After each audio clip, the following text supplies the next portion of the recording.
All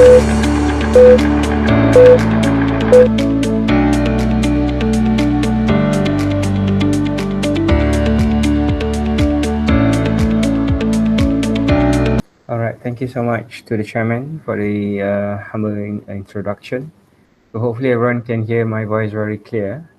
So, so I'm going to use both language actually, Malay and English for the for the presentation. Hopefully everyone is okay with that, right? So let me share the screen first.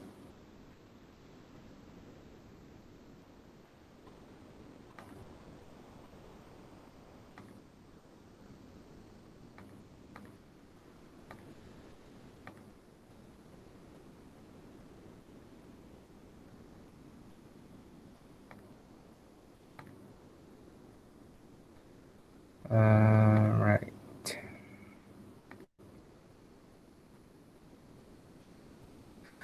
Okay, once again, Assalamualaikum. Very good afternoon to all the audience, fellow researchers, fellow lecturers, and also all the students who are joining our presentation today. So I'm not going to take a lot of time. So actually, hopefully I can finish up within like 1 to 2 hours. Hopefully, because I know everyone is busy at the moment, and hopefully my presentation is not going to be very bored or whatsoever. All right. So if you have any questions, please do ask me. It's okay. All right. Um, whether you like to put the question at the end of the session or you like to ask me in the middle of the presentation, it should be okay with me. Nothing wrong with that. All right. So my name is Technologist Dr. Sufahani. All right. I'm from the Faculty of Applied Sciences and Technology, and I'm also the principal researcher from the Oasis Integrated Group, which is under the I2E, Institute of Integrated Engineering. So the talk, which is all the title of my discussion or the talk today is the goal in innovation, jury perspective, and also presentation skill. So we're going to talk a little bit about the process of preparing for your competition, for example. Are you suit enough to enter any competition? So what sort of things that we have to prepare for the competition? And I'm going to guide you step by steps how to arrange the information that you need to highlight in your presentations, in your slides or in your video. All right. So and then we're gonna have a little bit like just a small activities afterwards, which you need to use internet for it. Okay. All right. So this is the poster. All right. Everyone probably have seen this.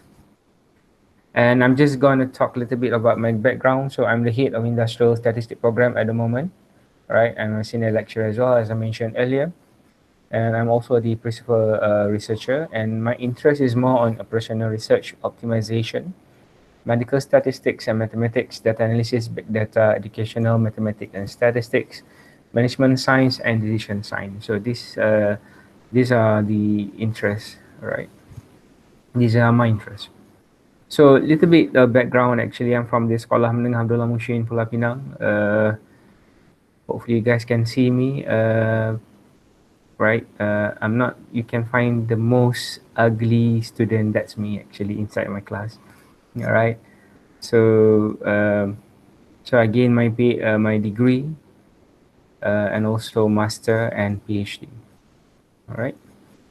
So actually, I have a passion in terms of innovation since childhood. Actually, during my child time, I like to do a lot of experiments and everything. Like, hopefully, I can contribute something to our country and also to the world. So, hopefully, with the innovation that I compete and everything, it does help the country and also hopefully the citizen of the world. I think so. Hopefully. All right, now just some basic background. So this is the history of my competition. So I managed to enter around 17 international competition. I got 15 national competition. So I already entered like 86 projects. Managed to won like 20 special and best award, 3 platinum award, 1 diamond award. Double gold I got 5. Gold award I got 53. Gold awards, silver award I got 13, and bronze award I got 9. So it doesn't mean that when I enter a competition, I always win gold. No. So I start from the like can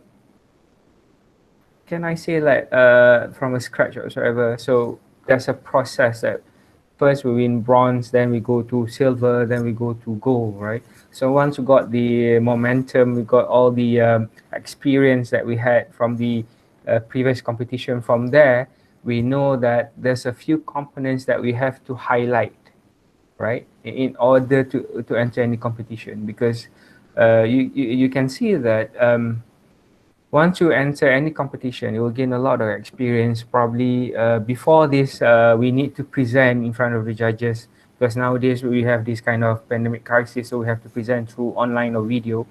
So, but before that, we need to present in front of judges. Normally, we got like some feedback from the judges, and also probably we can discuss with some other competitors as well. What sort of components are very important for us to highlight during the competition. So from there, I learn. All right. I learned a lot of things actually. Um, so which part that I need to put like an effort to show to the judges and so on. So I'm going to share with you afterwards. All right. And then through the competitions and also research of products, I managed to register 2 patent and also 58 copyrights. Right. So this is some of the pictures during the competition. All right. So this is the outline actually. So hopefully we can finish it as soon as possible. All right. So there's 4 main components that we're going to discuss today. First is how to start. Okay. And then we have what to prepare for entering the competition, score sheets, step-by-step guidance, which is for your slides and video components. All right, so let's start with the first one, how to start. Guys, I'm so sorry if let's say I'm going a bit fast. Please let me know, right? Because I'm quite nervous as well. Yeah, normally I like to share to a small groups actually about the competition and so on. Normally I guide my students how to prepare things, but now I'm sharing with the can I say the whole Malaysian, for example, because we have some representative from the um, universities, from the government sectors and so on. So yeah, I'm a bit nervous, but hopefully everything will be okay. Now, how to start? Is it possible for us, for the school teachers and so on, to enter the competition? For primary project or primary school project or secondary school project, is it good enough to enter a competition? How about FYP, final year project? Master, PhD, community, or our own project? So we're going to discuss that. But for your information, actually, uh, you can, even though you're from the kindergarten, for example, you can enter the competition. Nothing wrong with that. So we're going to discuss about that afterwards. And who can enter?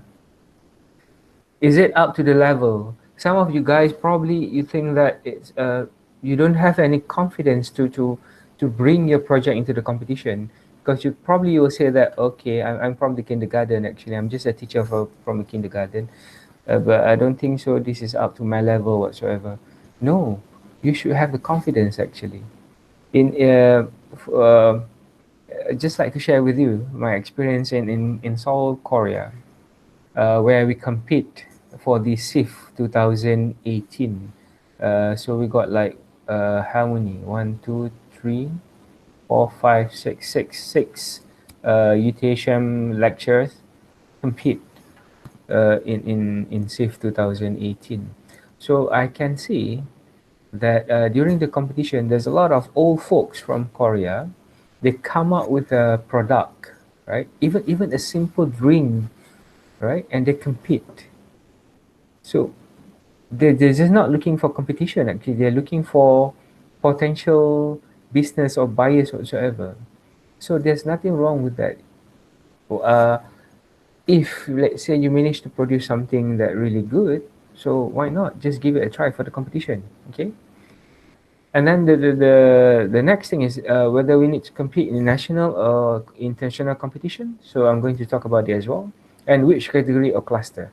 So this one you need to think carefully before decided to enter any competition. Okay, so let's start with the first one. Okay, participants. So for the innovation competition, the participant can be from school, primary or secondary school, college, university, higher education center, industry, government and private sectors, organization, personal, and so much more. Right? As long as you have a product, right, or research that you can bring to a competition, that you can, from your research, give you very good results actually, that can help people, and either in a region, country, or global, that's good enough actually. So I got a friend actually, from the sekolah. Previously, she's from sekolah kebangsaan Suliadi, right? She came out with with a product, with a tool that gonna help autism kids, special needs children, to improve their memories in terms of reading, in terms of calculation, in terms of remembering numbers whatsoever. So she managed to came out with a product, but she don't know where to go actually. Luckily, we managed to have some discussion, right? And I said, this is good. Even though you come up with a product and you apply it to your own students, but actually you can apply it to any age or category of students actually. The product just not fit. I mean, it doesn't fit only for the, so for the purpose of special kids children, but also can be applied to a normal students. So from there, we did some collaboration, and she entered this competition. She even won the best award for the primary school category. So means that actually once you manage to have, not isn't even a product, if let's say you got a theory fundamental that can be used or diverse to any sub area whatsoever, you can use that as a part of your competition. Nothing wrong with that. Okay. And then, is it up to the level? So normally people will ask this. Okay, I got this kind of research or product. Is it possible for me to enter the competition? Is it soon enough? The simple thing I would say that if let's say you complete a research or product or technique or methods whatsoever, so where you have a problem statement, you know how to solve it using methodology, you got the result, it gives you benefit and contribution to its community, to the country or the world, and make things easy, that should be good enough actually, right? Um, I still remember, once again in where is it? Is it in South Korea, or is it in Bangkok? Right? The student themselves, they come up with a simple ruler for the autism children. So it seems to be that they said that normally autism kid, they cannot draw a straight line, a perfect straight line, right? Probably there will be a curve, a wave whatsoever. So they cannot draw a straight line. So what they did, they come up with a simple ruler, just a simple ruler actually, how to draw a straight line, how to draw like triangle line whatsoever, just with a simple product, uh, in order to help the autism kids. So as I mentioned, they make things easy for those who are in needs. That's good enough for them to compete in the competition. And if I'm not mistaken, they won gold for the ruler. Probably we never think about it. We say that we need to think something a bit difficult for us. Need to come up with a complex product with a sophisticated kind of research whatsoever. No, if let's say you have a simple research, and it give a contribution towards the country and people who are in needs, and make things easy, that's good enough for you to enter the competition. Okay, please don't think that, oh, I need to come up with a complex research and give like a very high impact contribution whatsoever, then it will up then I'll be good enough to compete to any competition. No, please like try to reset back your mind, saying that if you manage to come up with something, uh, even though it's simple, but it give a contribution and make things easy, that should be good enough. All right. And then, should I enter a national or international competition? Either one should be enough. Should be okay. Should be fine. But you have to remember, as I mentioned earlier, I learn, right? Um, I learn from the first step and so on. So I gain a lot of experience. So for those who are still early, still new to this kind of competition, try to enter the national competition first. All right. Try to gain experience from there. Okay. So normally in a competition, they will give you like a simple instruction what sort of things that they want in the competition. Okay. For example, they need the impact, probably the environmental impact, the novelties, the usefulness, the applications. Um, is there any contribution towards theory? Is there any contribution towards publication? They're going to ask you all that kind of particulars in the national competition. Right from there, you learn. And if let's say you are fit enough, you're very confident enough to enter the international competition, then uh, you are most welcome to enter the international competition. Nothing wrong with that. Okay. So for my personal advice, try to enter the national competition first. Because I learned from that. I still remember my first competition is at UTM for the postgraduate students. All right. So that's my first competition. So I'm so lucky enough. I managed to win gold that time. Still remember. Um, uh, Gold award. I received the highest mark. And then I compete in the Research and Innovation Festival, R&I Festival, right? In 2017, if I'm not mistaken. So that will be my second competition. Even though my first competition I won gold, but in my second competition, I just got like a silver medal. Means that I learned probably for the national part, for just for the postgraduate student, probably the in terms of scoring, they're not very rigid on that. And then when you enter like we can say that like a big stage, right, in terms of the competition and so on, probably the scoring is a bit strict, right? You need all the components and everything. During that time, I don't have any intellectual properties. No, I don't have anything. So from there, I learned. Oh, I said, oh, this is all things that I need in order to compete in or to enter any competition. So from there, I learned. All right. Now, the next part is category. Okay, category or cluster. So as we know, we have fundamentals, we have innovation, and we have commercialization. Fundamental means that you're still new with it. You just have like a theory. All right, you have a simple basic application in terms of your research. Um, I still remember some of my friends that enter the fundamental category. Even my student, I asked them to enter the fundamental category. Okay, because they don't have any innovation product yet, but they have this kind of idea. Good idea, actually. They did a research. They managed to apply it. They managed to come up with the simple solutions without any innovative product whatsoever. So they put it under fundamental. For innovation, normally you have a product. It can be like a physical product. It can be like in digital kind of product. So normally you put it as under innovation. All right. And then we have the commercialization. Commercialization means that you manage to commercialize your product. Uh, you manage to do some collaboration with the industry, with the business, NGO sectors and so ever. So that's all be under the commercialization category. Now for the cluster, normally this one I took from the ICC website for our RISE competition. All right.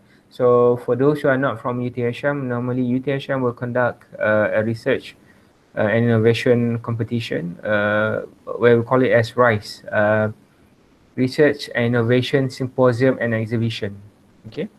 So normally it will be held somewhere around October to November.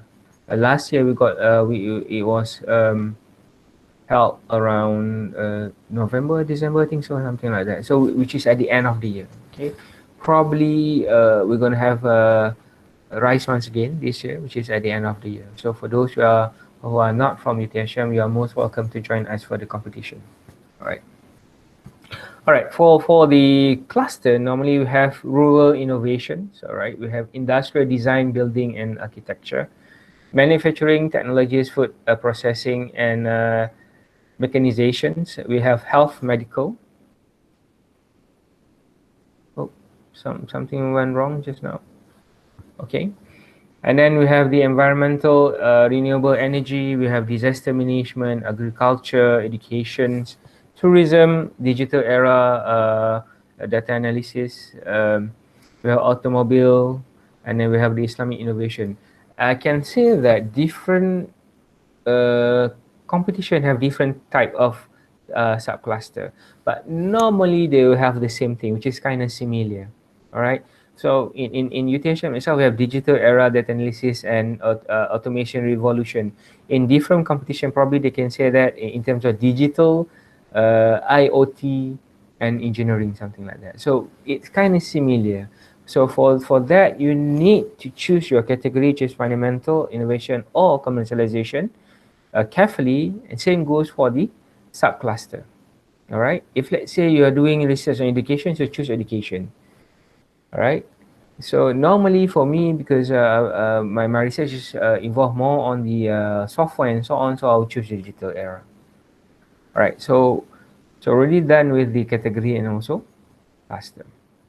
So that is what we have to uh, how to start actually. How that's the component that we need to know in order to start and what sort of things that we have to look on in order to compete in the competition, to any innovation competition. All right. Now, okay, we already know how to start. Now, what to prepare in order to enter the competition. All right. So already know. Okay, we're already done with the research. We already got all the result and everything, and we are really impressed with it. And then we know our category. For example, okay, I'm just going to compete in the fundamental part. Okay, that's good enough. And then I'm going to choose the Islamic innovation, for example. Okay, done. All right, you already know your direction, but now what sort of things you have to prepare in order to enter the competition? All right, there will be 6 things that you have to prepare. Some of the things are not compulsory, but it will be good for you to prepare as well. The first part is poster. Okay, so poster is a must. Is a must in any competition. All right, you need to prepare a poster. And then for the slide presentation, normally the organizer they will ask you to upload your slide presentation, or they want you to convert your slide presentation into a video. So this is what we're going to learn afterwards. Okay, all the components that we need to put inside our slide presentations, and we're going to convert it into a video, and it will be a very good presentation for you guys. All right. For the IP evidence, I put a star over there because some of your research, probably for the fundamental part, you don't have any intellectual property yet.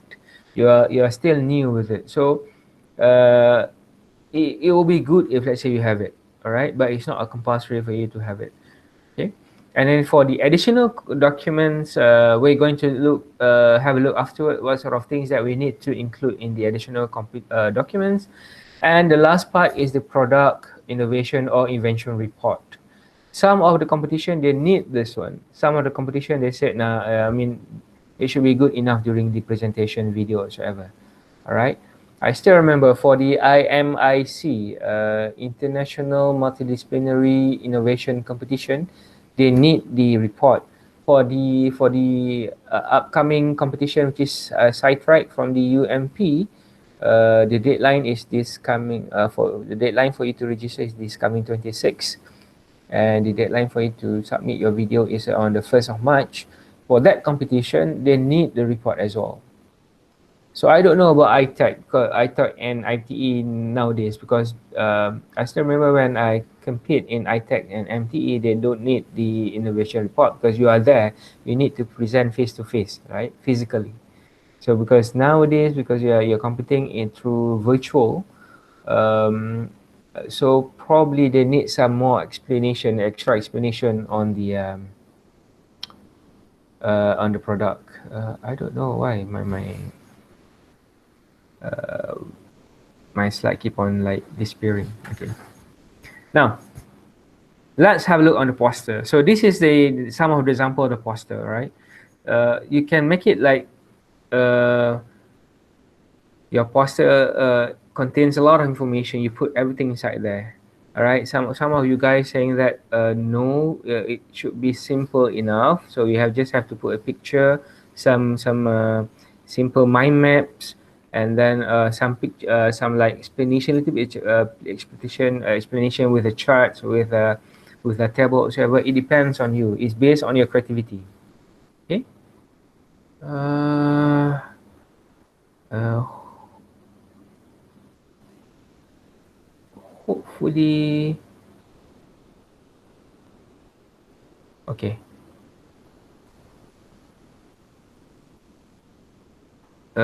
Is everyone still there, right? Can see my slide? I don't know why. Okay, okay, good, good, good. I don't know why. The probably my connection or whatever. All right, now.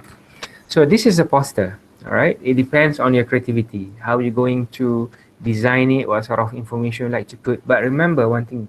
Please remember one thing. When you enter any competition, please try to have a look on the template that been given by the organizer. Well, sometimes they have a simple template, the things that they want you to put inside your poster. All right. So you have to be careful on that. Some of the competition they say, okay, I just want this one, this information, blah blah blah blah blah, and please put it inside a poster. Okay, but some of the competition, they want it for you to use their own template. They have a special template for you to use. Okay, so it means that you have to follow their template. All right. Now, second part is a slide presentation. This is from my students and me as well. So you need to prepare a slide presentation. Okay, so poster is a simplified version of your slide presentation. So in your slide presentation, you have to put everything in details. Okay, so that will be the next part. So we're going to discuss after what sort of things that you need to put in your slide before you convert it into a video. So this is just a simple example of my students' video. We're just going to have a look, just a part of it, I think so. Right? So I don't know whether you guys can hear it or not, but hopefully you guys can see.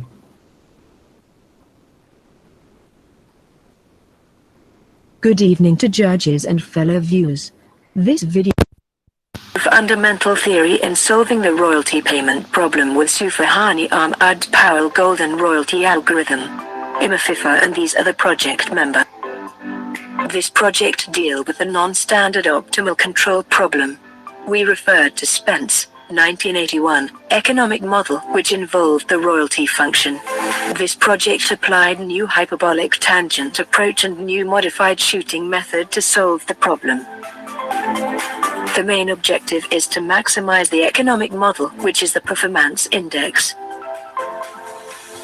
However, three main problems arise when solving the economic model, where the royalty function is non-differentiable at certain time frame, the final shadow value is not equal to 0, and the final state value is said to be free and unknown.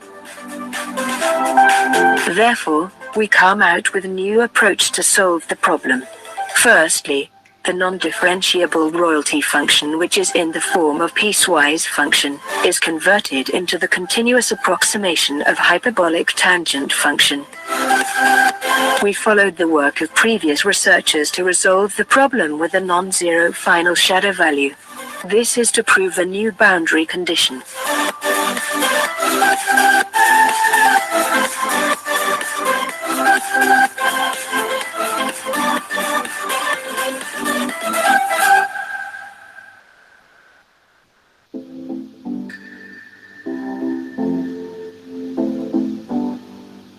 And the matter regarding the unknown final state value, we come out with a new modified shooting method to solve the problem. The method constructed by using C++ programming language. This is the new algorithm with the flowchart for the new modified shooting method. We applied discretization method as a validation process. This method is constructed by using a MPL programming language.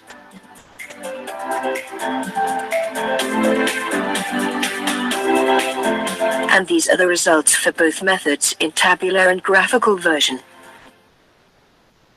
This project won many awards in competition at national and international level, such as First Prize for Grand Prize Award, Platinum Award, Best Virtual Presentation, Double Gold Award, the Best in Invention Category Award, Gold Awards, and Silver Award. For now, this project registered 6 copyrights.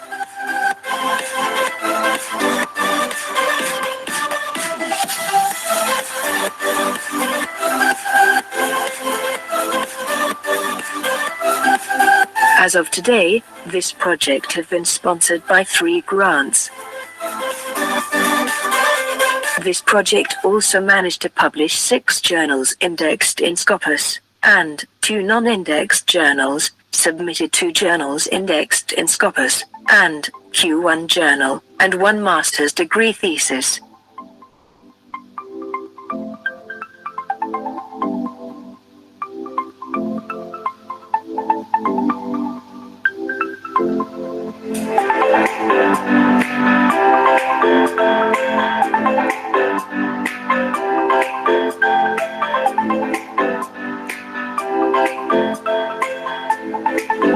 Now, the project is still ongoing at PhD degree. We produced 5 more combinations of new algorithm. On top of that, the patent application is in progress. The knowledge of the project have been presented at local and international level. The result of the project are inoptimal at the designated time frame. The different methods applied produced accurate optimal solution. This research is very popular worldwide and have been proven diligent test through Google Trend. The project is useful to solve country and global problem. This project have high potential to commercialized in private sector, government and bank. We have high potential to collaborate with industry partners such as airways, oil and gas company, and book publishing company. In addition, the knowledge can be transferred or shared with stock exchange company, music recording company, and also in academic field. There is no appropriate approach made by previous researcher to solve economic model proposed by Spence, 1981, until we manage to come out with the appropriate approach and algorithm to solve it. In this case, we are the pioneer in the world. In the future, we plan to create a user-friendly system with a new algorithm for a systematic royalty payment system. And then, the new system will be commercialized and sell in the market. This novel research introduced a new hyperbolic tangent approach, a new modified shooting method to solve the problem. We managed to solve the real economic model by reducing the time taken in solving the royalty payment problem. This research also addressed the importance of fundamental theory in solving real-world problem. That's all for the project presentation. Thank you for your patience and attention. Right. I don't know whether you guys can hear the voice and the music. Can everyone hear the voice and music from the video? Yes, Doctor, we could hear it. Okay, good. So from there you can see that's the example of my student's video. Now Miss Noor Afifa, she's doing PhD under me. So it seems to be that you can see. So she's not presenting a product. She's presenting a theory in mathematics that can help for the royalty payment. All right. So it doesn't mean that you need a product in order to enter a competition. No. If let's say you manage to have a theory, and you can prove it through scientific calculations or through any kind of validations, and it can contribute to and give a benefit to the society, so you can enter the competition. All right. So that's about video, right? Now the IP evidence. Now IP, as I mentioned earlier, I put a star on it because it doesn't, it's not compulsory for you to have. But if let's say you have it, then it will be very good. because as you can see, there's a certain marks that been given for those who have IP, intellectual properties. Okay, so intellectual properties can be patent, can be copyright, can be trademark, right? Can be like authorships, like industries, and so on, etc. All right. So for intellectual properties, as I mentioned in the slide, I put it Malaysian or international. It depends on you. For those who like to register it under Malaysia, so you have to go to MyPo. All right. For those who are doing project, probably are doing your research in UK. All right. Um, they are doing a research in UK, and they like to register their copyright in like under UK or under a certain councils abroad. It is okay. It should be okay, because as you can see, like there's one competition previously, which is Eureka, that been organized by Unimap, because I'm one of the judges, right? I can see that there's a few evidence that they put under the IP, it's intellectual property, which are patents and also copyrights that been registered in UK. So probably the researcher or the participants, they did their research or their PhD or their master or whatsoever in UK, and they register their IP over there. So there's nothing wrong with it. Because I still remember when I compete in Seoul for this for SIF 2018, one of the judges asked me, so for your patents and copyright, is it been registered in Malaysia or internationally? For that time, I was like, okay, I have to be sincere. I said that I register it under Malaysian's intellectual properties board, but probably we gonna register it internationally in the future. And they said okay. So from there I learned that before this I don't know actually. There's a board or there's opportunity for you to register your copyrights or your intellectual properties internationally. So I learned from every competition. Okay. So I look forward that hopefully one day I can register IP internationally. All right. So, for those who don't know how to register IP, you can go to this link, right? Let me show it to you. It should be this one, all right? Which is MyIPO. You can go to this website and try to have a look all the things that you can register. As I mentioned earlier, we have patent, you have trademark, industrial design, geographical indications, copyright, IC layout and design, and so on. All right. If let's say you like to choose pattern, just go to pattern and they give you some explanation how to understand about pattern, how to apply pattern and managing your pattern. So you need to pay a certain fee. All right. It says here, pattern form and fee. All right.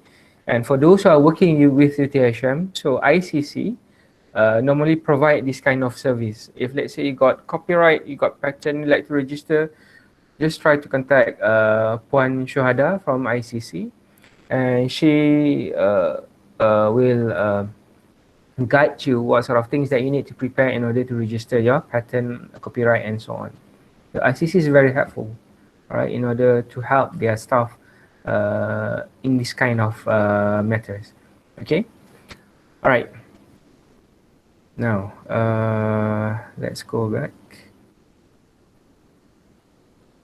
So we're gonna have a look some of the sorry, before the example, we like to have a look on the additional documents.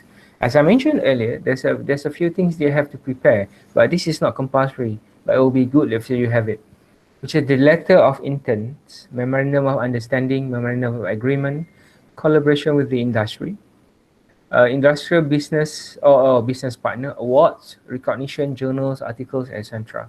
This is considered as additional documents to support your entries or your product of your research. Okay, so letter of intent, memorandum of understanding, memorandum of agreement, collaborations with industrial business partner is all about some with your fully understanding with your parties and also with the industry. If let's say you got some collaboration, if you work out together with industry in order to solve the problem, so you can put the letter of intent or MOU, MOA in the additional documents. But this is not compulsory to put in. So probably, as I mentioned earlier, you guys just like have this kind of fundamental theory, and you like to enter the competition. So you don't have any LOI, MOU, MOA. It's okay. Nothing wrong with that. Okay. So as I mentioned earlier, this is not compulsory. If let's say you have it, that will be good because there's a certain marks that contribute to this one.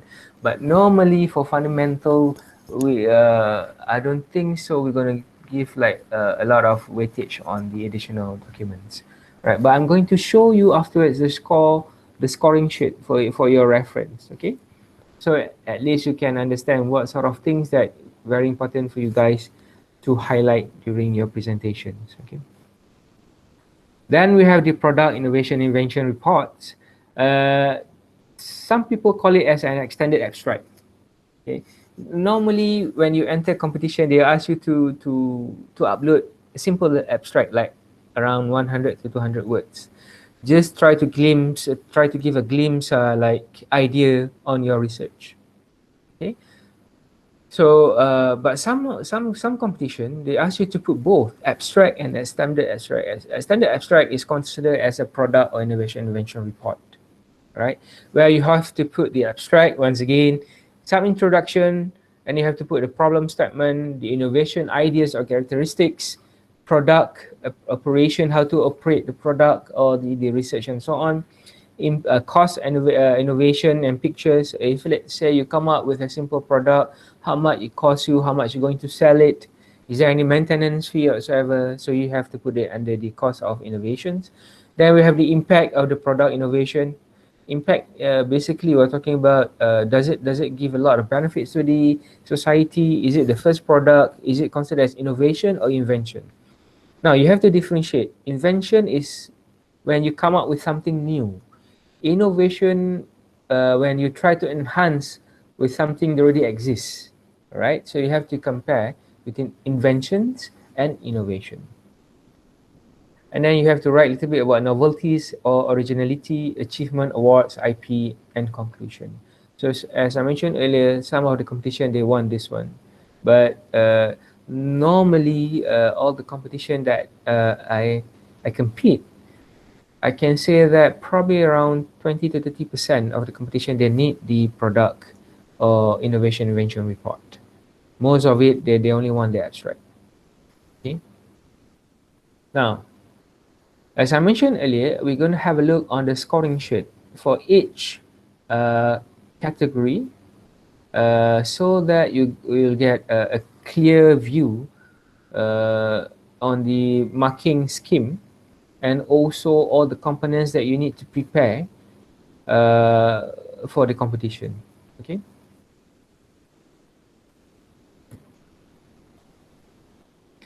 Now, first is on the fundamental. Sorry. For the fundamental, I'm going to show you afterwards the form. As you can see, I put it like a picture of the form. This is for RISE 2020, which is last year, and the form is under copyright and it's being prepared by Associate Professor Dr. Aida Mustafa from FAS. Okay.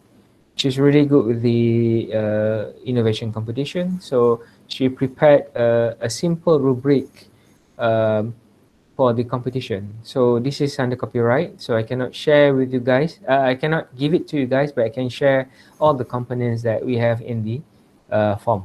All right, been given the permission by Associate Professor Dr. Aida and also ICC for the explanations. All right, for fundamental, as you can see, these are the points that they consider for the competition.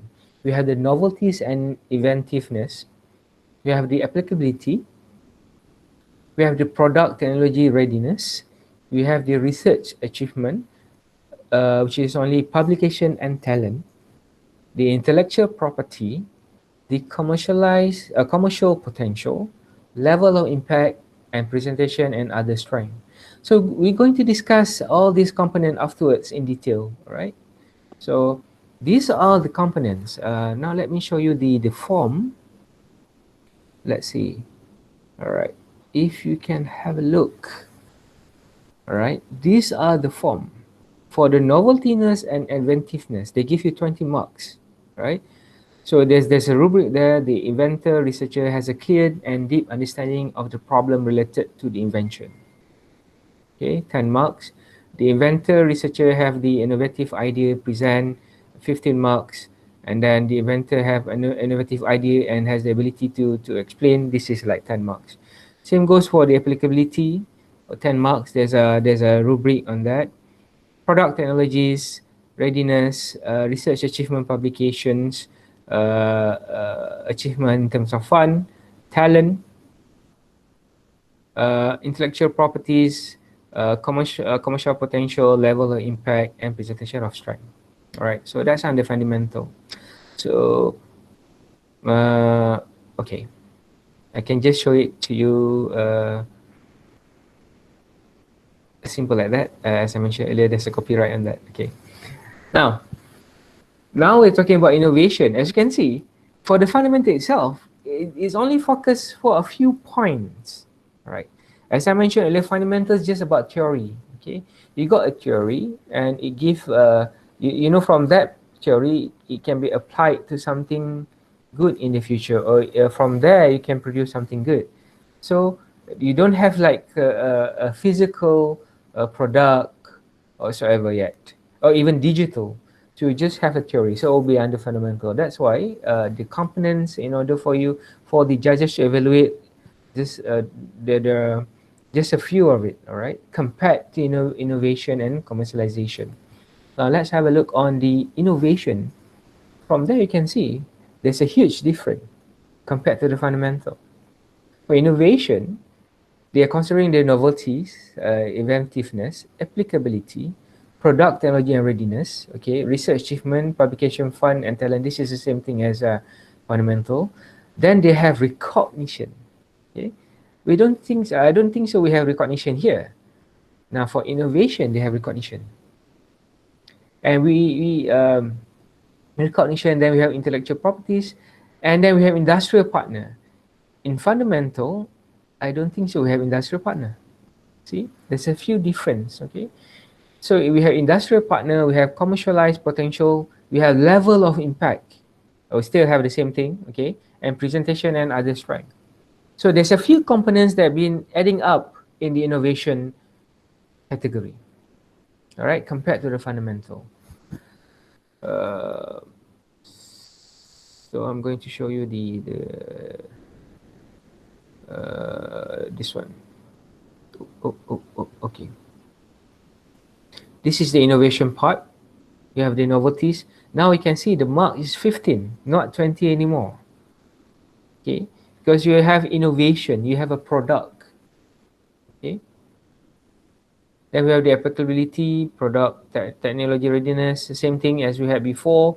Now we have recognition. Okay, recognition. All right, and then we have the industrial business partner. The rest should be the same. Okay, that's for innovation, guys. Now let's have a look on the commercialization. Not much different, as you can see. It gives you the same points for scoring, except for this one, which is business partner. For innovation, you have industrial partner. Now for commercialization, you have business partner, because for commercialization, you already managed to commercialize, to sell your product. And who are the business partners that you have actually? So either like a well-established business partner, or just like a small company that sells your product, is also considered as a business partner. Okay, remember that I told you guys about the teacher from SK Suri Gading, which came out with a product for the special need children. So we had a discussion with this one company from Kuala Lumpur, and they are really excited with the product. They try to sell it not just in Malaysia but also abroad as well. So that will be considered as a business partner anymore. So means that if let's say uh, the teacher like to compete in other competition, so she cannot compete under the innovation category anymore, because she already got a business partner that's probably they already start selling the product, right? So she needs to compete under the commercialization category. So for this one, I just like to show you the form. Alright, so this is under commercialization. Now, the noveltiness and inventiveness, the score is 10. So we have 20, 15, 10. Alright? Because they try to put some other, the weight to some other, section. So, more or less the same except for the business partner. Alright, guys. Now, so already learned about fundamental, the point that we need to highlight for the fundamental, the point that we need to highlight for innovation, the point that we need to highlight for the commercialization. Now I'd like to show you some other, just only one um, scoring sheet that been used. This is general that been used in the competition before. Okay. So it consider intellectual property, status of invention, applicability, commercializability, and also presentation. So this one should be okay, I think so, for us to share. With where is it? Where is it? It should be here. Okay. So this is the form, as you can see. All right. Let me make it a bit clearer. Okay, now. Okay, good. Intellectual property. Okay. Some of the competition, all right, they need, as I mentioned earlier, they need the intellectual property. So they want you to mention in which status of your intellectual property. So writing up for patent application, for example, for IP application, they give you 1 to 3 marks. So means that you are in the process of applying for the intellectual properties. Okay. If let's say you already submitted your IP and you already got the IP number, application number, so they give you 4 to 7 marks. If let's say your IP been granted, so they give you around 8 to 10 marks. So you need to make sure the status of your intellectual property. Right. Now the second part, status of invention or innovation. The status of finished article readiness for market. Either is it a bench skill, a pilot skill, or industrial skill? Bench skills means that it's still new, right? You still figure out you are in the process of um, producing something. Okay, so it's kind of similar to fundamental. Okay, bench skill. And then you got the pilot skill. You already got the innovation, the product, physical or digital, and then you are trying to do some pilot tests. Okay. And then you got the industrial skills. This is involved with industry already. Okay.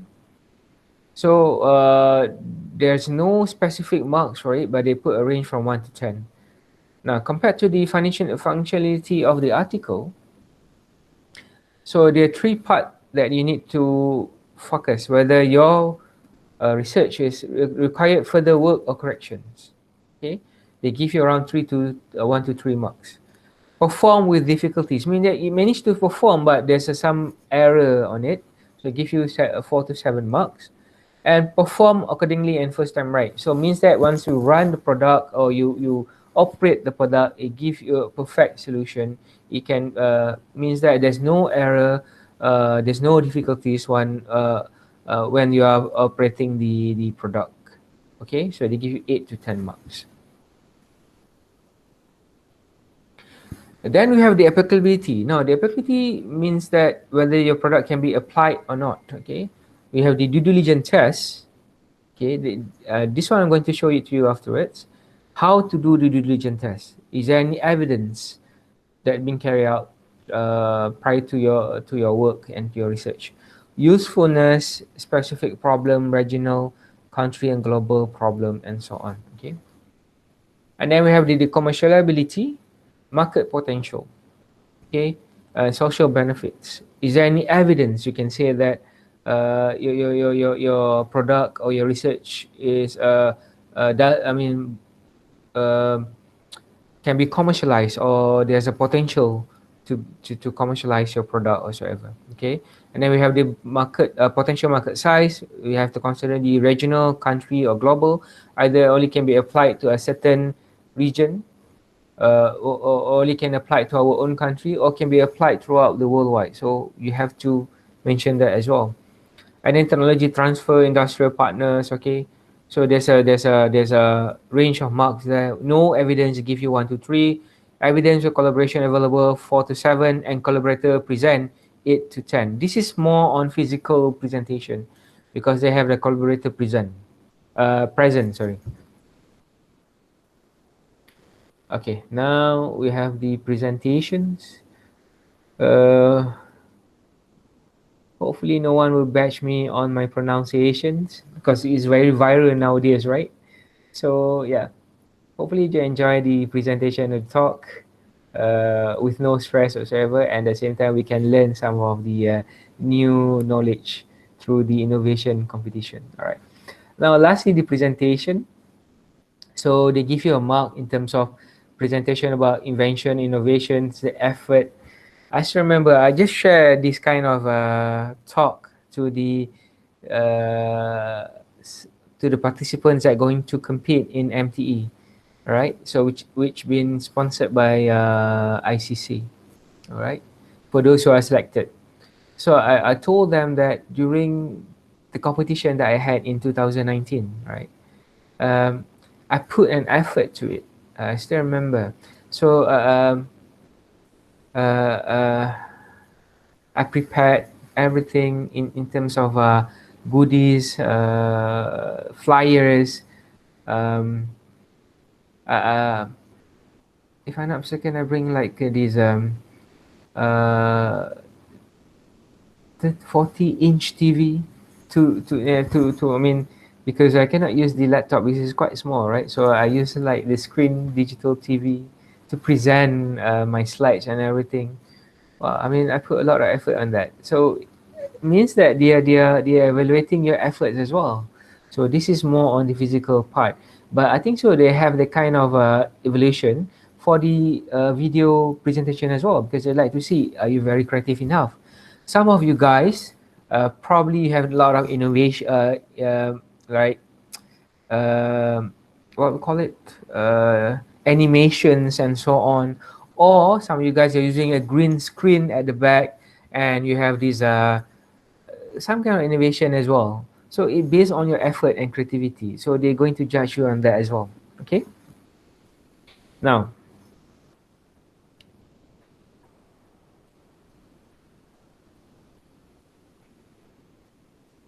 okay, guys. Now we're already done with the basic information. So already learn um, how to start, what to prepare. So how I mean the information about the scoring sheet as well. What sort of components that are very important for you to highlight.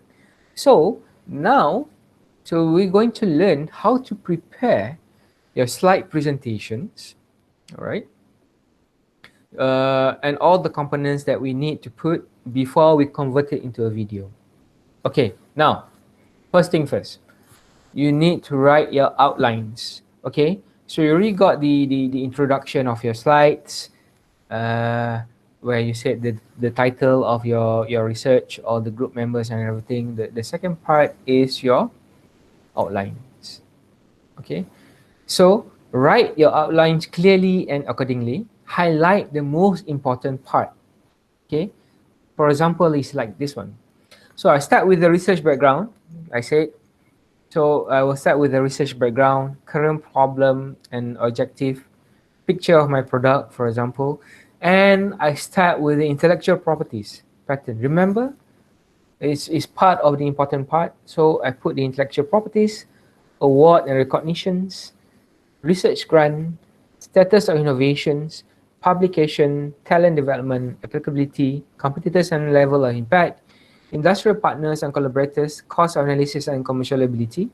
And then I slow down where I put the methods, product description, result, demo, advantage, and so on. So normally when during a physical presentation, I will say to the evaluator, so these are my outlines, and these are the most important parts, the one that I bold, right?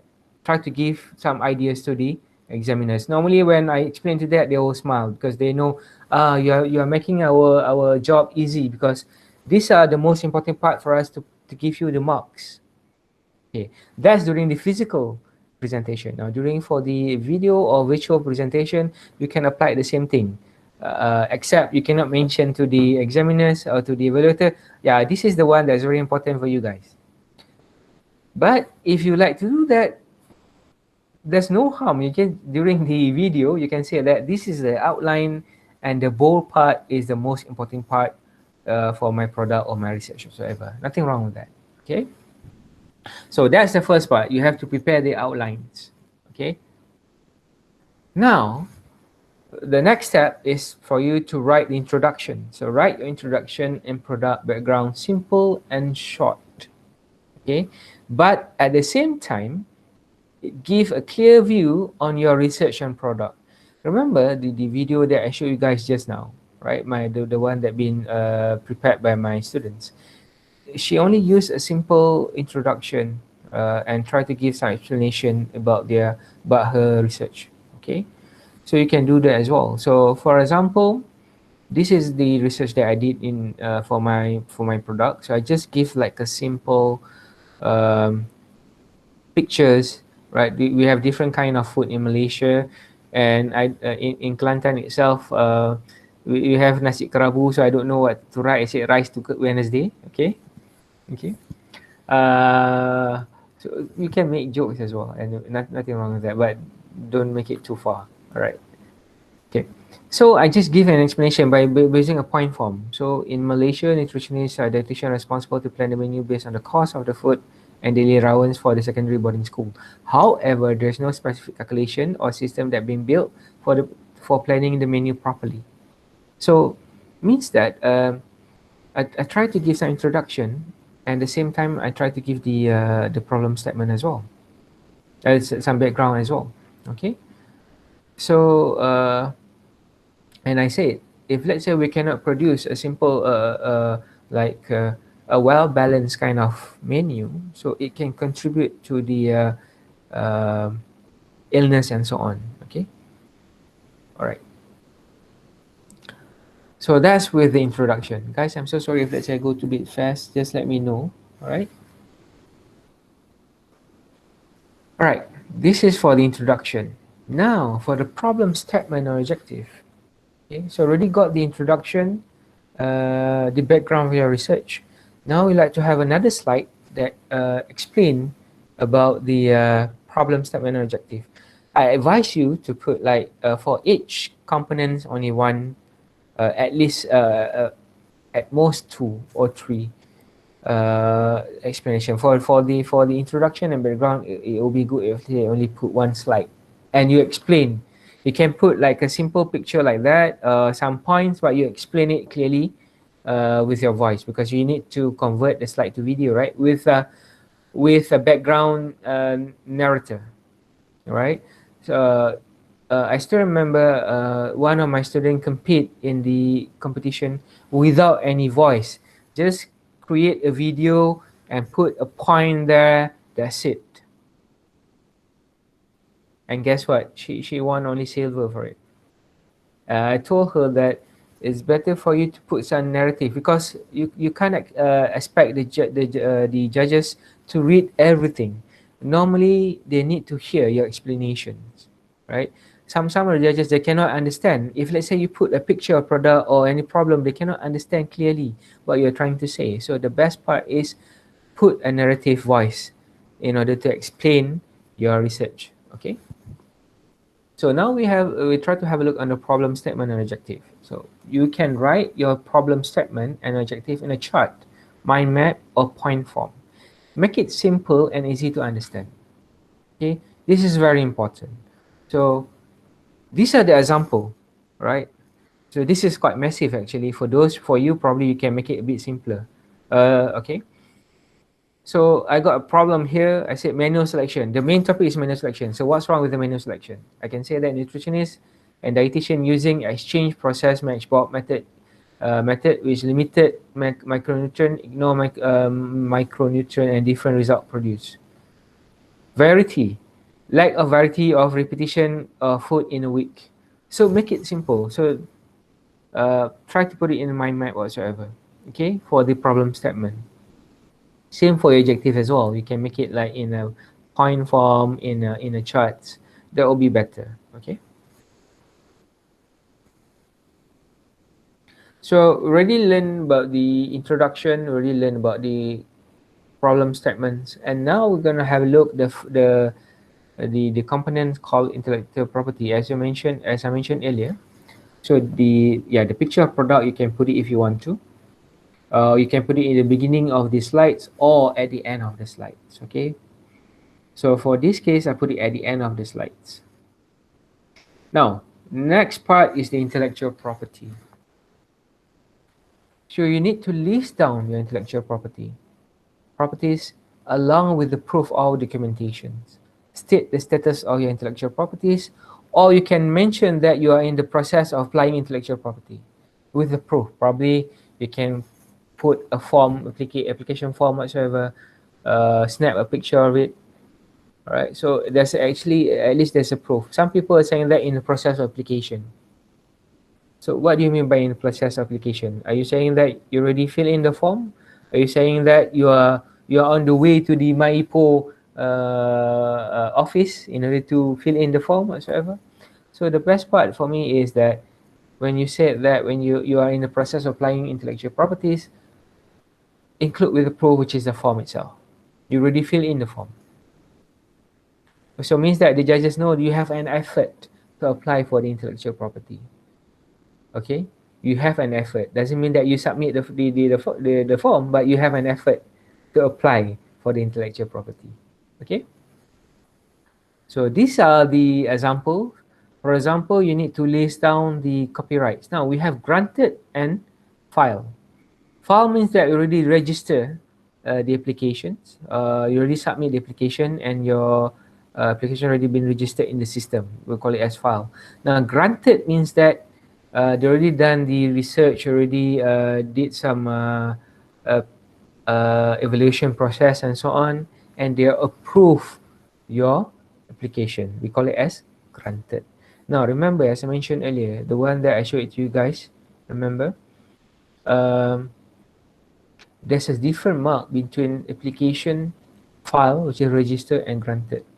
So that's why it's very important for you to highlight or to mention the status of your intellectual property. If let's say been granted, say granted.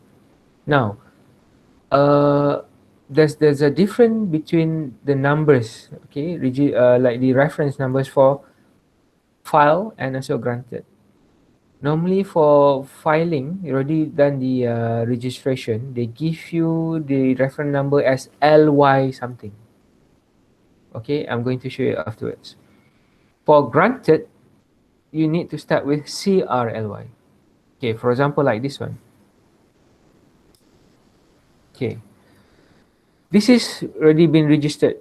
Okay, so the registration number is LY2018 and so on. So means that your application already been registered, which is been filed. So they give you a reference number for it. Now, once your application or your document has been endorsed and fully evaluated by MyIPO, and they're going to granted your application, so the number totally changed to CRLY. So before this, for example, this one we have delete, reshuffle, reoptimize. Where is it? Yeah, this one. Delete, reshuffle, reoptimize. We have LY2018001829. Once it been granted, it became CRLY 0012235. So there's a difference between file and granted. This is This is for the what we call it in copyright. Now I'd like to have a look on the patent file. Okay, patent is the same thing as copyright. It has the notation of file or granted. Okay, so for patent, actually, you can check the status of your registration through this link. All right. Let me show it to you. For example, let's copy this thing, this number, and let's go to this link. So I already got it here. This one. All right. This is the link that I shared with you guys. All right. So you can check the status of your registration. What you can do, you just can go to the bottom of the page, Charian LP, e status. All right. So you can select the domain is patent, for example, the application number.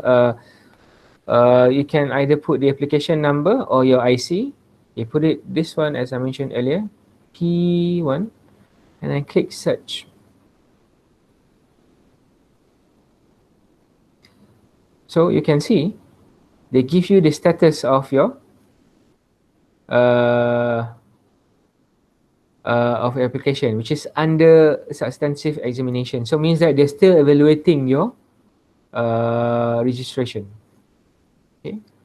So so they give you the flow chart of the application as well, right? So means that you already applied, application already been received, and then there will be a preliminary examination in process. So decision, if let's say no, then application has been refused. Now decision is yes, so it's under substantive examination in process. Okay. If let's say been the examination been approved, so there will be the application will be accepted, and they grant patent or utility innovation publish. Okay. So this is the process. All right. So that is for the patent. All right. So you guys can have a look on the status. All right. Now, this is the example of patent that being filed and also granted. This is the so we have a few companies that conduct the registration. So one of it is Pintas. That been hired by CC to process all the application and so on. Okay, so Pintas did the registration for my patent. Okay, and this is for the file and sample file pattern. This is for the granted one. So this is not mine. So I put it as sample. Okay, so I managed to take it online. Uh, so this is the look for the granted patent. It's the same thing as copyright actually. There's no much different, but it just say the certificate of a grant of a patent. For our part just now, it says that CJ pemberitahuan hak cipta is copyright. Okay, there's no much different.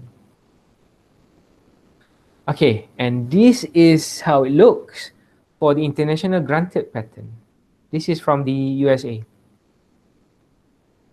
So that's why I said it's okay for you to register either in Malaysia or internationally. Nothing wrong with that. But normally for international, it costs you a lot of money. If I'm not mistaken, uh, for patent, it costs you around 3 to 7,000. Yeah. And for copyright, for the registration, it only costs you 31 ringgit for less than, is it 12 pages or 20 pages? You can refer to Puan Syuhada in ICC, at ICC. She's very helpful in terms of intellectual properties. She helped me a lot. Thank you, Puan Syuhada. Now, for internationally, I don't know, probably a bit expensive. All right. So already learn about the intellectual property. And it will be good if let's say you can highlight if let's say you manage to compete in my EPO competition through patent or copyright, if let's say you won any awards, you can put that as well. Okay, so already got the introduction, already got the problem statement, already got the intellectual property. Okay, now the next part is list down all your awards and recognition. You can arrange it based on the year of the competition or the level of impact. Okay, this is the fourth component that's very important for you to put in your slides or in your video. All right. Now, normally when it comes to this part, I will explain first. I said, okay, for this product, I managed uh, uh, to win one international special awards from the United States of America, one platinum award, a special best award, 18 gold award, one recognition, and so on. So I give a glimpse idea. Uh, of ideas about the awards and recognition that I received through this product, right? Then I'll put all the proof for the judges to see and evaluate. Okay, so for me, because I mentioned earlier, whether you like to arrange it based on the year or the level of impact. So for me, I'll arrange it to based on the level of impact. So this is like in Bangkok that I managed to obtain last year. And this is MTE 2019. Now remember guys, MTE and ITEC. For me, MTE is quite difficult compared to ITEC. For me. Alright. But actually, different people have different opinions. Alright. So it depends on your judges as well. Now, then I put it, so I got MTE, then I put SIF Korea, then I put the ITEC, and then this is the other competition which is from Unicell. I don't know whether they are organizing this kind of competition anymore. If I'm not mistaken, this is the only one that I entered in 2018. I didn't hear any more competition organized by Unicell. If I'm not mistaken. All right. Okay, that's the part of awards, right? So you need to list down, you need to mention how many awards already received based on through the product and also the evidence. And then research grant. Then you need to list down all your research grant that you receive for the research or product. Okay, you can arrange it based on the priority or which one comes first. Or you can mention that you are in the process of applying any grant with a proof. The same thing as intellectual property. Okay. Oh, I need to go a bit faster already, like 1 hour and a half. Oh, time flies so fast. All right. So we need to list down all the research grant. So this is an example of research grant. Okay, please type. You need to mention type of grant and the value in RM or in US whatsoever, and then put a total grant that been received through this product. Because there's a certain point that been given to the participant for their research grant. So means that people, some organization, probably they can say, we can say like this: some organization that giving that give the grant to us, they have a high confidence in our product whatsoever. So means that uh, it's good we manage to capture some potential collaborators or business in the future. That's the reason why they give you a grant, or probably the government really trust you, saying that okay, this research is really good. Probably you can commercialize in the future. That's the reason they give you the grant. So it means that people are trusting you, that they give you marks on that. All right. So we're done with the research grant, and then we have the status of innovation or invention. Okay. Identify the status of finished articles, readiness for market. Either the invention or innovation has been produced at bench scale, pilot scale, or industrial scale with the proof and functionality of the article required further work, perform difficulties, or perform accordingly. I already mentioned this one through the scoring sheet earlier. Now, this is the proof, right? For example, I put it there, status of invention. Mine is pilot skills. The status of finished article readiness, I said, so the status is pilot skills. I already done the test run in 3 different states. Okay. So there's a proof on that. You can put some result from the test run and so on. And furthermore, I said, uh, through the research, I managed to do some knowledge transfer, right? Whether it's a local knowledge transfer or international local knowledge transfer, means that you are sharing the knowledge of the research, the knowledge of product. So in my case, because I'm doing a system for the school children in terms of diet planning, so I share my knowledge with the dietitian from this Sultanah Fatimah uh, hospital. All right. So I share with them. So because they said that they don't have this kind of system before, so so it's a good sharing session with them. All right. So I got some input as well from the dietitian and so on. And I share it with the villagers. All right, so I can say that to the evaluator. All right, even though my status is valid skills, but I managed to share it with the villagers. So how important for their children to I mean to eat a well balanced kind of menu. All right. Uh, so already mentioned about the status of our research. Now the functionality of the article. So this is the status. Now the functionality. I can say that perform accordingly with first time right. Means that when I run the program, so it gives me with the accurate results, well balanced menu, and it follow all the preference by the user or customer. So in here also you can explain about the clinical test. If let's say you already done a clinical test, you can mention it as well. Test run you already mentioned it, earlier, and also about the experiment. So you manage to do the experiment based on your product or your research, and it gives you a very good result and so ever. So you can say that in the functionality of the article. All right, so already learn about the introduction, already problem statement, intellectual property, on the awards, on the status of invention. Okay, now we're going to learn on the publication. Okay, list down all your publication submitted, either it's submitted, under review, accepted, published, anything. Please put it inside your presentation because it's very important. Okay, I can see that there's a lot of marks being given for the publication. Either it's article, journal, technical paper, policies, module, a newspaper article, whatsoever. Please put it. It should be okay. Nothing wrong with that. Okay, so it means that it's a proof saying that you already like publish your research, so that people can see, people can read the benefit that you can give to them. All right. So this is the example for here. I said that I got the local international publications. I got 10 scopus, 1 impact factor ISI, and none 8 non-scopus, whether it's Google Scholar or be indexed by other bodies. Okay, so it will be good if let's say you can come up with a table, the title of your paper, the index body, and which year it been published. That will be good. All right. I still remember Sidetrack. They need that from Unimap. Sidetrack organized by Unimap. As I mentioned earlier, they need a list of paper that been published through this research, through your research whatsoever. Okay, it's very important for you to do that.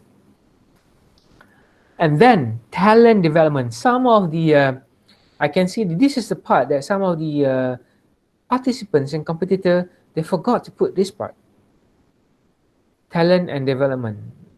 This is something new as well. I managed to see this component like last year, in the beginning of last year, because as I mentioned earlier, I'm learning step by step through the competition and so on. So this is one of the most important components that we need to put in the competition nowadays. Previously, I don't think so. We have this kind of component. I think starting at the end of 2019, they are highlighting on the talent development. Means that through your research and product, is there any possibility for you to come up with a new talent, or you can diverse your research to something else? So I can hear I say students, workers, expert, and so on. For example, I said that from my research, I said I'm doing for the menu planning for the school children. From there, I can diverse the research for the myopia problem, blood pressure problem, eczema problem, and from there I can produce FYP research. I can produce master research for master student as a research. I can produce PhD. I can produce experts in blood pressure problem, for example, in eczema problem, for example. So from there, I can sorry for the typo there. I put talent development. It should be talent development. Um, from there, I can develop a new talent, or can develop some sorry, can I expand my research, diverse my research to something else. So that's one of the most important component that been evaluate nowadays. Okay, hopefully we can consider that. Now for the applicability, all right. This one I like to do some exercise with you guys. All right. For the applicability of your research or product, you need to do the due diligence test and usefulness. Due diligence test means that to show is your research very popular nowadays in the world.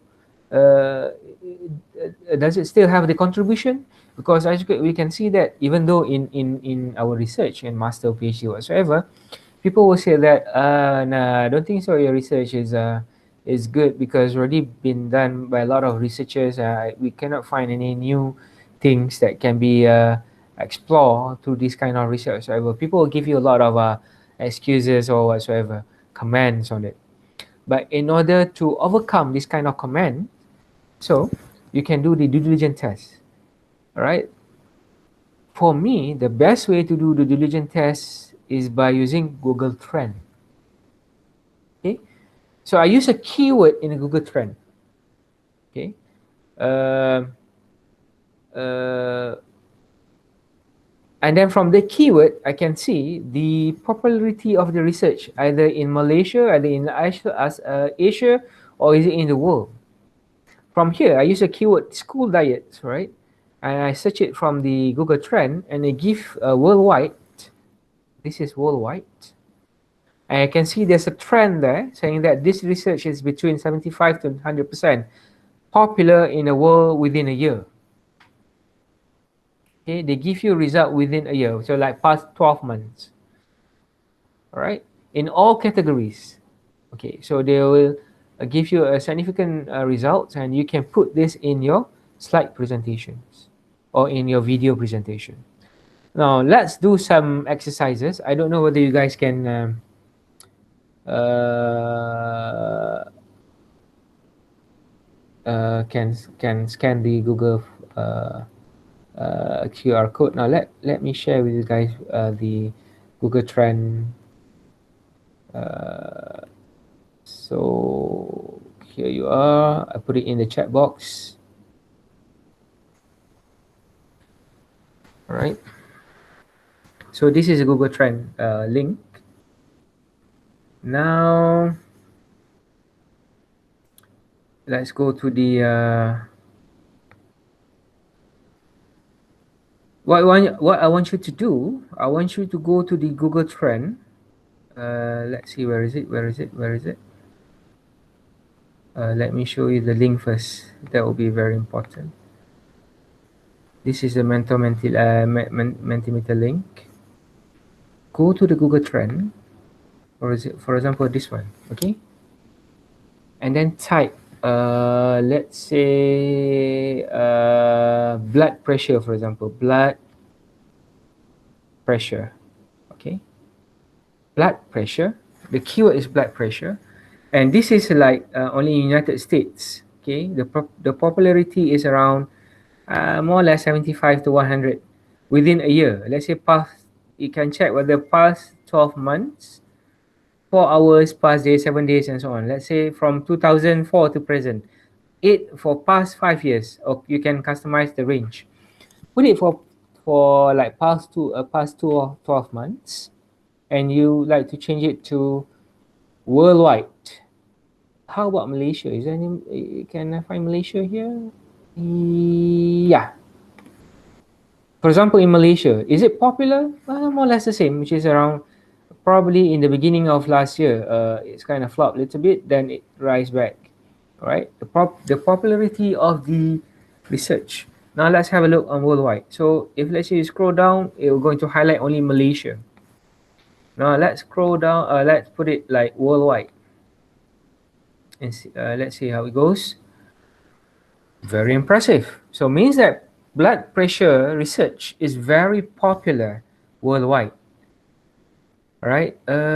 Is I can say that the average probably will be, not 75 to 100, probably 80 to 100% worldwide. And you can see most of the countries, 66 regions, which countries that considering this kind of research. All right. So whether in Libya or in Trinidad, Jordan, Syria, and so on. Okay. So you can check the propriety of your research, and you can put this as a due diligence. Means that you can say that the topic they are doing is really popular, but you have to cut the conversation with some facts as well. Probably people, the judge will say, okay, it's very popular. So what's the difference between you and the other country? Because you say that this research is really popular whatsoever. So probably they already come up with the solution for the same problem. So you need to do some extra effort, some research on it. For me, for example, I can say that it's very popular for the school diet or menu planning, but there's no such system that has been built to solve this kind of problem. So I can say that general statement is very popular, but at the same time, there's something that I contribute on top of the popularity of the research. So you have to do some extra uh, research on that. Okay, now what I want you to do, I want you to go to I want you to um, go to this website, to this site, which is Google Trend. I want you to write the topic of your research, right? Interest, probably molecular biology, biotechnology, whatsoever. uh, Try to find the percentage of popularity. And what I want you to do after that, please go to this link, the one that already give it to you in the Google chat, right? And I want you to write the keywords of your research and also the percentage of the popularity. Okay, I want you to do that. I give you around like 1 or 2 minutes. So from there, I'd like to see uh, the variance of or the variety of research probably that I don't know from your part. Okay,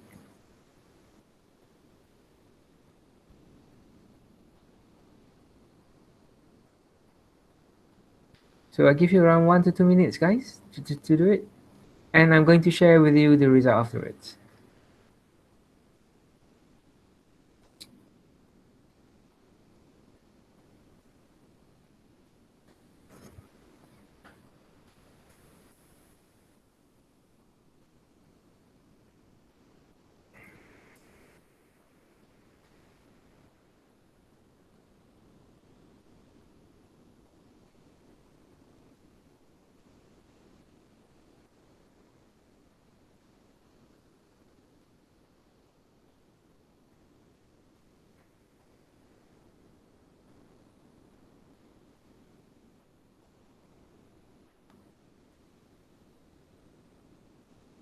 Oh,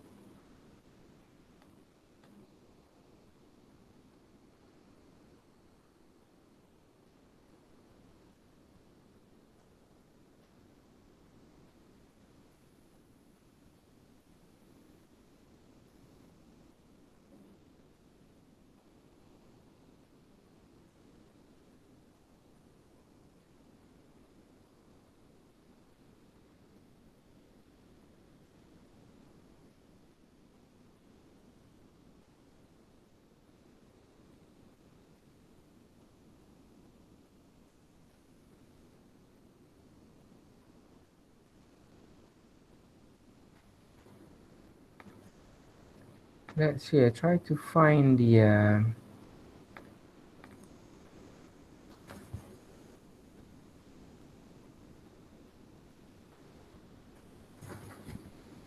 results.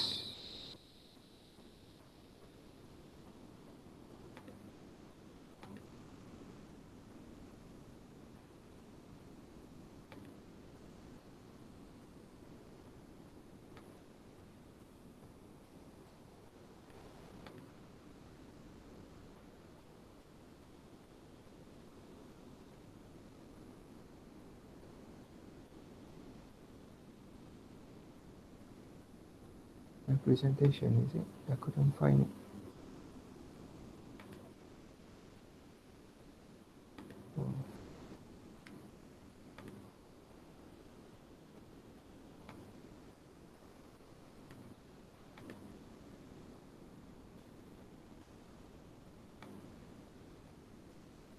Oh,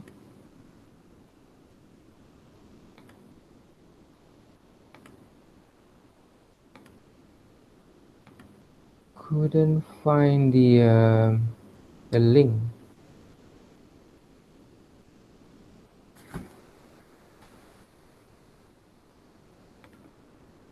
I got here, but I couldn't find it.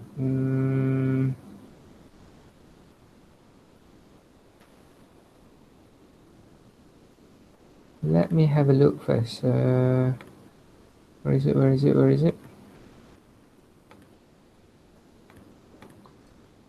Doctor? Yeah. Yeah, I think they send the results to our email Oh, he because said. because I could find the keywords that have been stated. I see. I see. All right Yeah. then. I'm so sorry for the inconvenience. Probably there's some technical issues. They send the result to your emails, but what you can do is, can you put it the results in the chat box so everyone can see? Uh, can you type the result in the chat box, please? Thank you. Yeah, just a minute, Doctor. Wow, Dr. Tamil, 100%. That's good. So what's the keyword of your research? Intro, instructional designs and technology. Okay, that's good. That's good. Anyone else?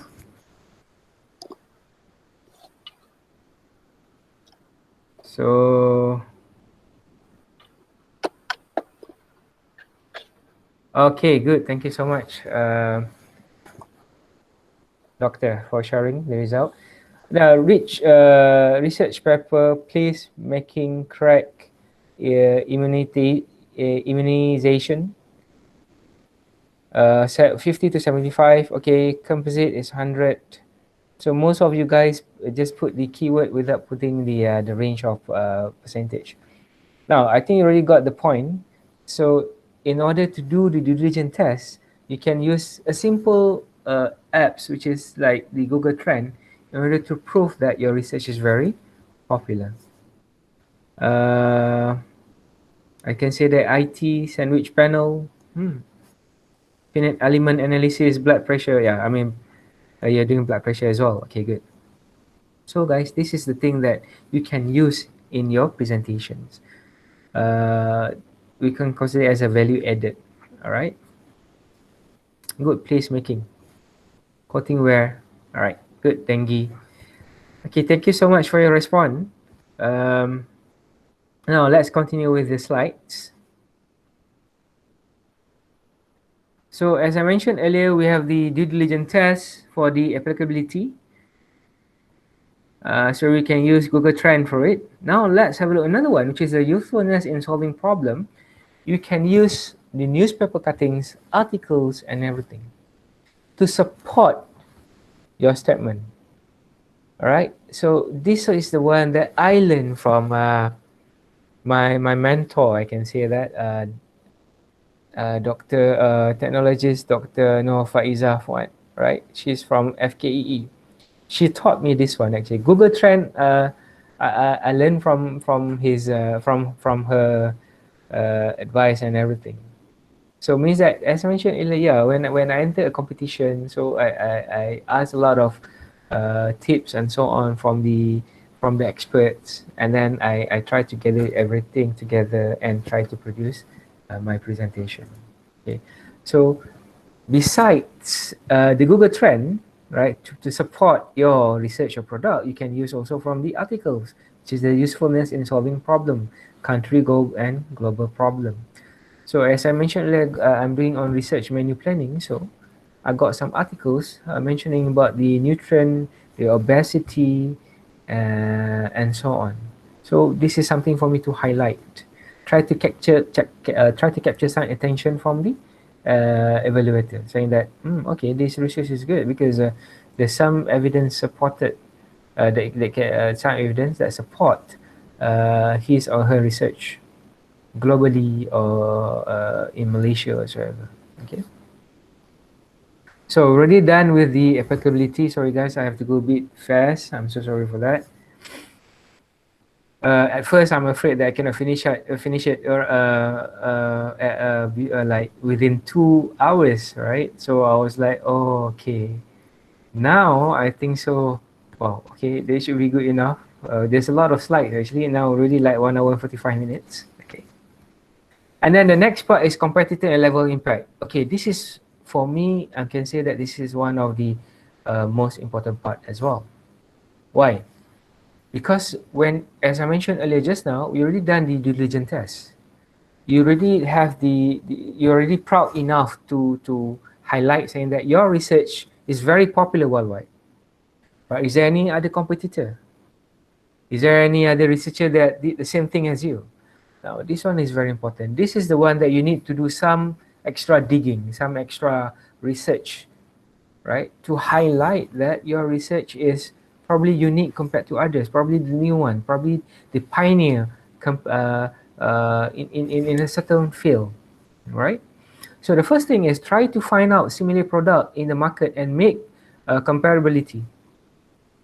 Okay, for me, like I'm doing a system, so I need to try to find in the market nowadays in websites or in a license program whatsoever. Is there any similarity product kind of similar to mine? I need to clarify the level of impact as well, whether region, country, or global. So I'm going to give you the example. Now, I managed to find this product, for example, a sample. But this system is only applied for adults. For example, I can say that focus on adult with no specific age range, no consumer preference or flexibility. Probably I can say that this is just a sample. This is just a sample. Example and a sample. Focus more on macronutrient, ignore micronutrient, limited number of food, does not meet the nutrient boundaries and time consuming. So it means that I can say mine is very popular, but how I'm going to compare with the existing product in the market? So that's why I said this is my competitor, but I can make some like I said comparability between my product and with the competitor. So I need to highlight. So what's the difference?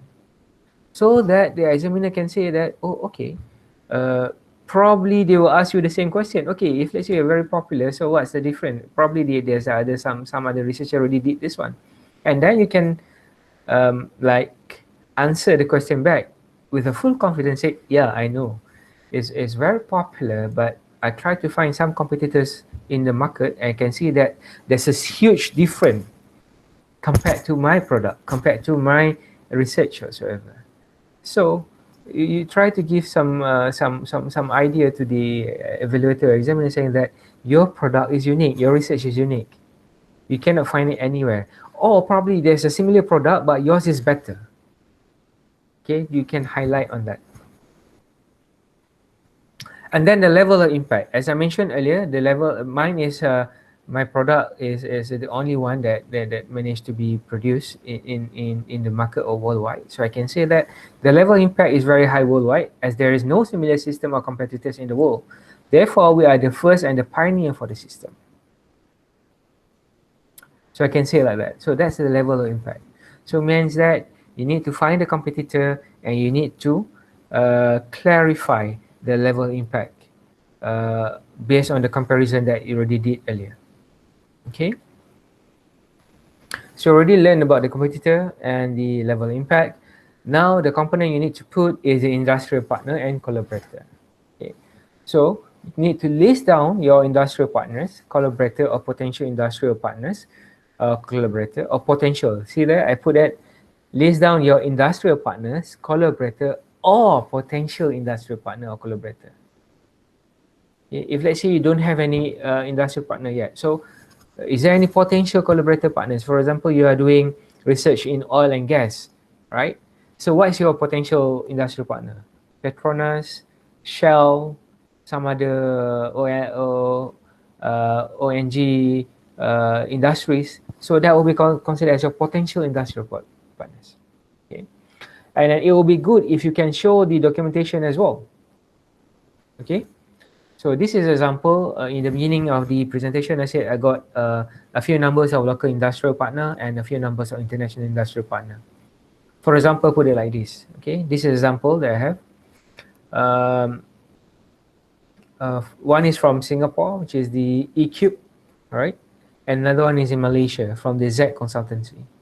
So this is an example partner that that I can highlight in my presentation. Probably, if you don't have any potential partner, you don't have any industrial collaborator or industrial partner, what you can do, you can put a potential industrial partner.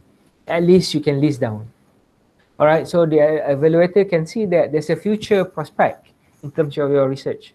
You have a future plan and so on. So once after your product or your research managed to be published, established, so what's the next step, which is commercialization or collaboration or industrial business and so on. So at least the evaluator can see your effort and so on. All right, and then we have the industrial partner. Then we have the next step is commercializability or market potential. Okay, this is very important as well because I still remember the examiner asked me, okay, if let's say you have this kind of product, so what is the market size of your commercializability? How much you like to sell your product and so on?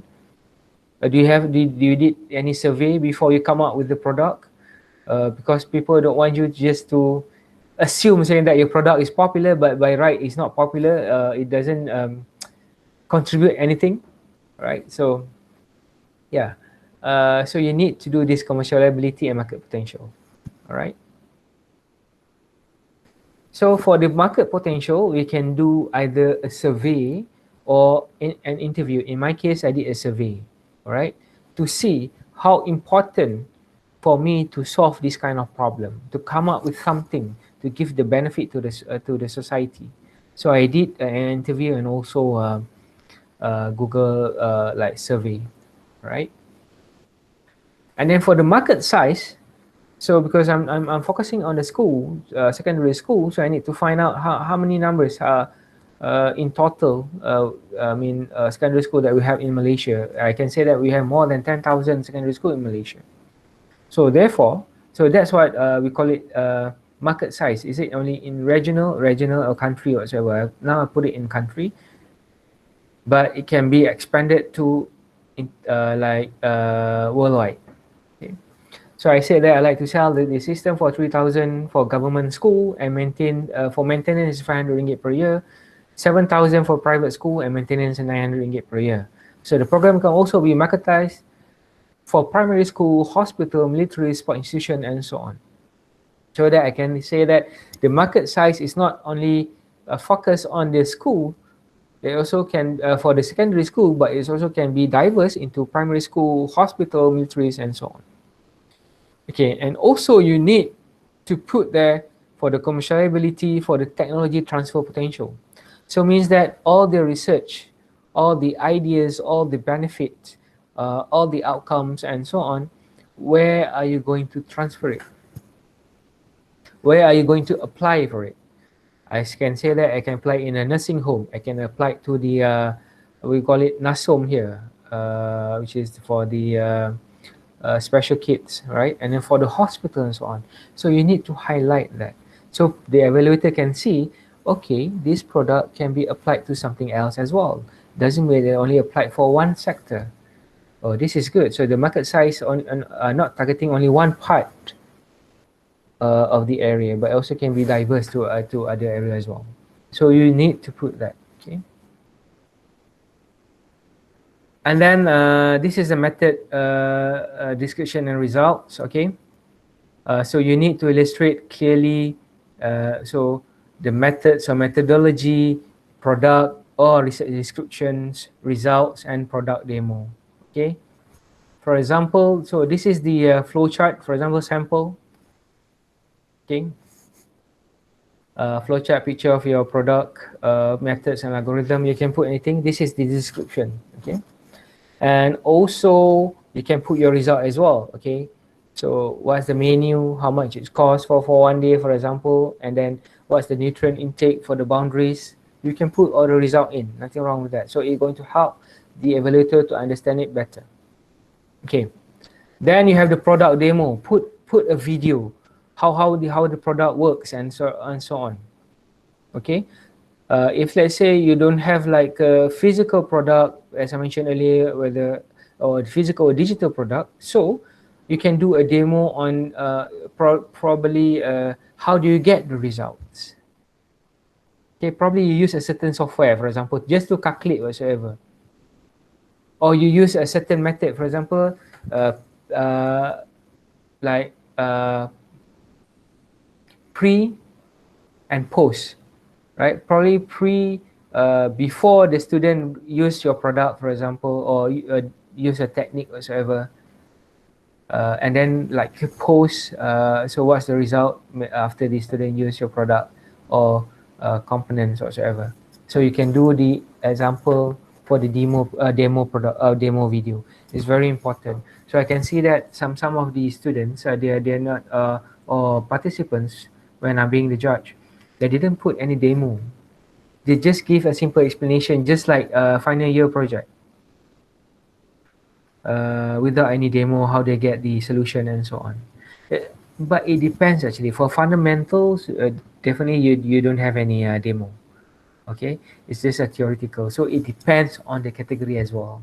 So as I mentioned earlier, for demo, it's not compulsory. But if let's say you manage to have it, that will be good. All right. So already coming to the end of we just left another few slides to go through. Okay, so the last part is the in your slide presentation or video is the advantages, novelty, usefulness, and environmental impact. Okay.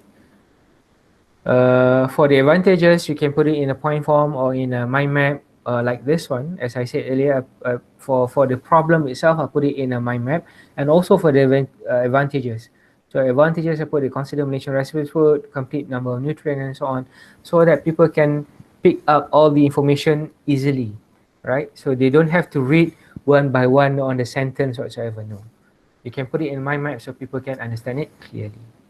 Okay, because I mentioned earlier, you need to put the picture or some point form whatsoever, but you need a narrator to explain it better. And then for the novelties and inventiveness, okay, so this is some of the example, and then same goes for the usefulness and application, and also for the environmental impact. Now, some competition, they really put a weight on the environmental impact. Does it give an effect to environmental? Does it like give benefit to the environmental, to the environment and so on? So you need to find an idea how to tackle this question, right? Based on your research. All right. Now, lastly, no, I can't say that. Lastly, there's another few slides to go. This is some of the organization that we can register with. If let's say you're really interested with the innovations, with the competition and so on, you can register with some of these organization. It also be considered as a professional body, right?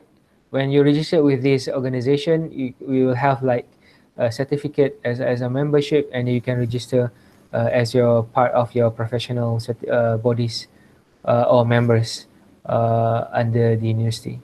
Okay, so we have Minds, we have ITA, we got MyRisk. MyRisk is under Unimap. Minds, they are the one who sponsored me to go to Bangkok to compete. We have Magic, we have GIF or JIVE, I don't know how it pronounced. We have the Global Innovation Research Association. Now, as I mentioned earlier, one of my mentor is technologist Dr. Faiza Fuad. So now she's the president for the Global Innovation and Research Associations. Okay, so you are given the flexibility to join this organization and can gain a lot of benefit from it. Okay. And then this is a future competition if you want to like to compete. So we have the Sidetrack 2021. The due date is this coming 26. Just to submit all the poster and documents, but The due date for submission for video submission is on the 1st of March. And then we have the IDIC. This is a collaboration between Malaysia and Indonesia, if I'm not mistaken. We have ITEC, we have MTE, we have Penang International Invention, Innovation and Design. We have IM 2021. So there's a lot of competition out there, all right? So what you have to do, you have to put some effort to search through online, okay, through website and so on. So normally, I don't know. Probably they have like a website that they list down all the competition within that year. If I'm not mistaken, they do have that, but it's not just in Malaysia but also worldwide. I don't know whether there's a specific website that lists down all the competition in Malaysia. But for me, if let's say you are confident enough to compete internationally, why not? Right? Just compete. Probably the fees will be a little bit expensive, little bit higher. But if let's say you're capable enough to pay like even those 10,000 ringgit in order to in order to compete in the competition, why not? Right? So it's not about winning; it's about gaining a lot of experience. Okay.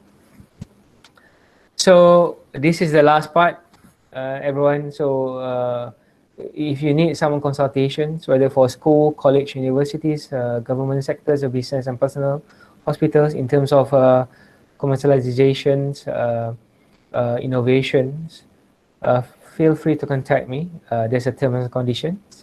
We can go through with the ICC for the consultation. Yeah, I'm open to anyone who are interested to ask for my consultation and so on.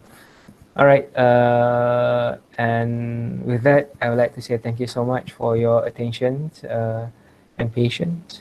For those who like to ask me a question, go ahead. I'll be delighted to answer your question. Thank you.